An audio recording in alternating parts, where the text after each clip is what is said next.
La consommation collaborative regroupe l'ensemble des nouvelles formes de partage, d'échange et de location permises par les sites internet de mise en relation entre particuliers.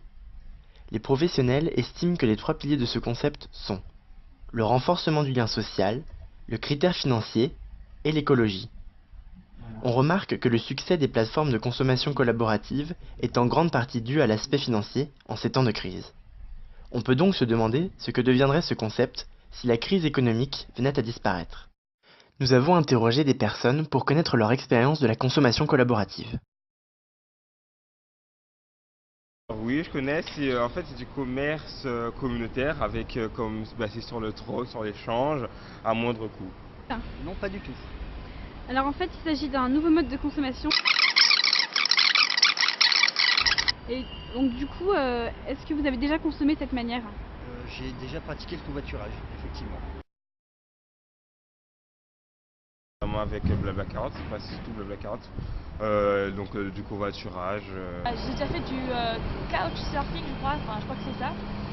Et donc voilà, encore une fois, c'est une nouvelle façon de consommer où j'ai pas besoin d'aller dans un hôtel ou carrément avoir une maison à Paris si je veux aller à Paris, juste à squatter chez les gens, tout simplement pour profiter du lieu et puis voilà. C'était davantage faire de nouvelles rencontres, avoir l'occasion de discuter avec des personnes que je ne connaissais pas et avoir une nouvelle expérience avec des personnes de l'extérieur. Ah bah c'est essentiellement le prix parce qu'en général c'est moins cher et aussi un peu la convivialité parce qu'on peut aussi découvrir des gens super intéressants, super sympas et discuter avec eux. C'est pas juste un service rendu et ensuite au revoir. D'une part c'est vraiment moins cher que d'acheter. Puis d'autre part ça permet de rencontrer des gens. Comme notre dernier témoin, en France, 89% des urbains considèrent que la consommation collaborative est un moyen de favoriser le lien social. Mais ils sont aussi 89% à estimer que le principe permet avant tout de réaliser des économies. De plus, 82% jugent ce mode de consommation plus écologique. Mais qu'en pensent les professionnels? Nous avons tout d'abord rencontré Yann Gegenheimer, l'un des cofondateurs de la machine du voisin, une plateforme permettant de partager l'utilisation de sa machine à laver pour une petite contrepartie financière. Est-ce que tu aurais éventuellement réfléchi à un après-crise? Alors on n'a pas du tout réfléchi à un après-crise, tout bonnement parce qu'au début on n'a pas créé la machine du voisin dans l'optique de pallier un manque ou un problème dû à la crise. Le principal motif en tout cas d'utilisation de notre site n'est pas l'argent, c'est le côté convivial et rencontre avant tout. Donc à mon avis ça m'étonnerait que le phénomène s'essouffle après la crise, en tout cas pour ce qui est de la machine du voisin. Et sinon l'entreprise, tu la vois comment dans 10 ans? Pour être honnête, je ne sais pas encore si dans 10 ans la machine du voisin ça existera toujours, tout simplement parce qu'en fait on est en train d'assister à un changement des mentalités et comme par exemple aux États-Unis ou au Canada, aujourd'hui quand on construit une habitation, on met des machines à laver au rez-de-chaussée pour tout l'immeuble et donc les personnes n'ont plus besoin d'avoir une machine à laver dans chaque logement. Donc dans 10 ans, entre guillemets, ça sera un succès si la machine du voisin n'existe plus parce que tout le monde peut bénéficier d'une machine à laver dans son immeuble.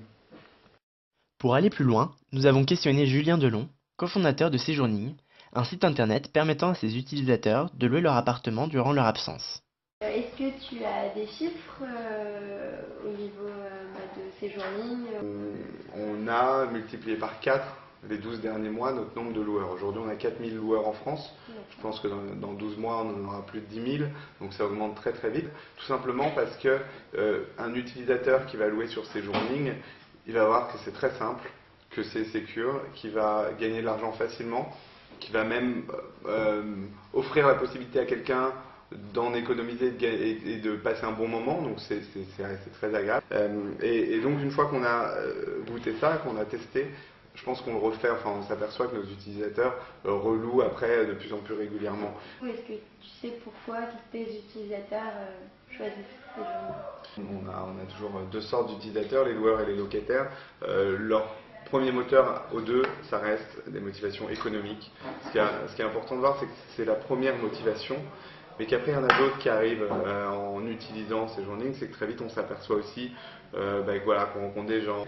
Et donc pour conclure, pour toi la consommation collaborative c'est plus une réponse à la crise ou un état d'esprit? Pour moi, la consommation collaborative, c'est un peu des deux. c'est à la fois finalement la crise qui a permis à la consommation collaborative d'arriver et peut-être de croître rapidement, donc c'est un peu une réponse à la crise.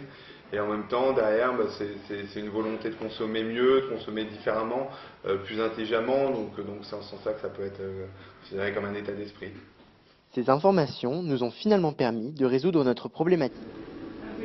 Finalement, vous pensez que les entreprises qui s'engagent dans la consommation collaborative auront vraiment un avenir après la crise? Bon, déjà la crise n'était pas le seul élément déclencheur. Il y a aussi eu la confiance dans les nouvelles technologies qui a permis à ce concept de se développer. Oui, puis même si la crise était un élément déclencheur, aujourd'hui la consommation collaborative c'est vraiment un état d'esprit et c'est ancré dans les comportements. En fait c'est une nouvelle expérience de consommation et c'est ça qui séduit les utilisateurs et c'est pour ça qu'ils viennent sur les plateformes. Et puis c'est plutôt le côté pratique qui compte, histoire d'arrondir ses fins de mois ou de faire quelques économies. Donc je pense que l'intérêt financier est là, mais c'est pas le principal. En plus, ce qu'il faut voir, c'est que c'est peu probable que la crise disparaisse à court terme. C'est fini les 30 glorieuses. Et surtout que maintenant, les économistes et les philosophes de plus en plus parlent d'un monde où la crise sera permanente. Donc je pense qu'il y aura toujours un besoin de solidarité maintenant. Après, le seul bémol, c'est qu'au final, ces systèmes de solidarité sont un peu plus intéressés qu'avant et que tout le monde essaye de surfer sur cette tendance pour en tirer parti. Bon, donc en fait, ce qu'on peut retenir, c'est que finalement, la consommation collaborative, elle n'est pas prête de disparaître, parce qu'elle n'est qu'en partie expliquée par la crise. Au final, la volonté de développer le lien social, de renforcer le lien social, ça joue un rôle beaucoup plus important que ce qu'on avait imaginé. Et puis en plus, on voit de plus en plus se développer des comportements éco-responsables, donc je pense que ça pourrait être une belle source de motivation pour les années à venir. Ok, cool, je pense qu'on tient une conclusion. Ouais.